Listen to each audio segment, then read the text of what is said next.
एक ऐसा नाम जिसने अपनी पूरी जिंदगी शिव के बनाए इस दुनिया में अपने आप को समर्पित कर दिया।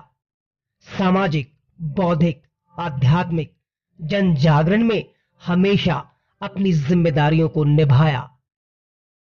और अब दीदी नीलम आनंद जी, जो कि उनकी धर्मपत्नी थी, उनके 67वें जन्म दिवस पर पर्यावरण संरक्षण के संकल्प को एक नया आयाम दे रहे हैं। अपने बचपन से मैं आध्यात्म का शौकीन रहा हूं। मेरा शौक रहा है आध्यात्म, और धीरे धीरे आध्यात्म के चलते मैं शिव से जुड़ता गया। मेरा मानना है, और सच्चाई भी है, कि वो शिव, वो ईश्वर, वो महेश्वर प्रकृति का अयन करते हैं। नारायण शब्द का भी यही अर्थ होता है, जो प्रकृति का अयन करे। नार माने प्रकृति और अयन है, नारायण शब्द का भी अर्थ यही होता है। तो प्रकृति की सुरक्षा, उसका देखभाल हम लोगों की जिम्मेवारी है। और पेड़ कट जाने से, वृक्षों के कम हो जाने से जो स्थिति अभी गुजर रही है, झारखंड बिहार में तो देखने को मिल रहा है, बारिश हो ही नहीं रही। आषाढ़ बीत गया, सावन भी लगभग बीत चुका है। अब देखिए क्या होता है। तो हम लोगों ने सोचा कि कई वर्षों से, पिछले साल भी हम लोगों ने कोशिश की और पेड़ लगाए।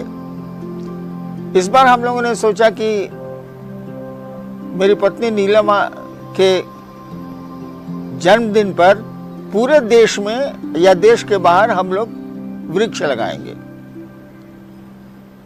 अभी तक तो पूरा आकलन नहीं आया है कि कितने वृक्ष लगे हैं, फिर भी करीब करीब 14-15 लाख वृक्ष हम लोग लगा चुके हैं, लगा रहे हैं। अभी भी काम जारी है।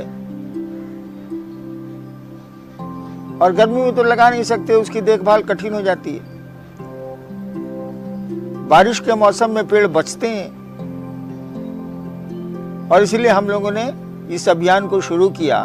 और इसीलिए आप भी कह रहे हैं कि हजारों की संख्या में सड़कों पर लोग निकल रहे हैं वृक्ष लेके, और ये नारा दे रहे हैं कि सांसें हो रही हैं कम, आओ वृक्ष लगाएं हम। आपको तो मालूम ही है कि पेड़ों से ऑक्सीजन हमको मिलता है, और 24 घंटे में जितना ऑक्सीजन हमको आपको चाहिए, उसकी कीमत बहुत ज़्यादा होती है। एक दिन पानी की बोतलों पर हम लोग हंसते थे। मैं उस समय पटना में मजिस्ट्रेट था। हंसी आती थी हम लोगों को कि भारत में पानी बिकेगा क्या। अब स्थिति ये हो गई है कि बिना बोतल के पानी के न कोई यात्रा कर रहा है, न कोई चल रहा है। ये अब आवश्यकता में आ गया है वो बोतल का पानी। सोचिए, एक दिन हम लोग हंसते थे कि बोतल में भारत में पानी बिकेगा, और आज क्या स्थिति है। अभी हम लोग भी हंस रहे हैं कि क्या सिलेंडर में ऑक्सीजन भर के लोग चलेंगे। ऑक्सीजन तो हर जगह है, और पेड़ कट रहे हैं। आवश्यकता है तो कटेंगे ही कटेंगे, लेकिन लगाने भी उतने ही जरूरी है।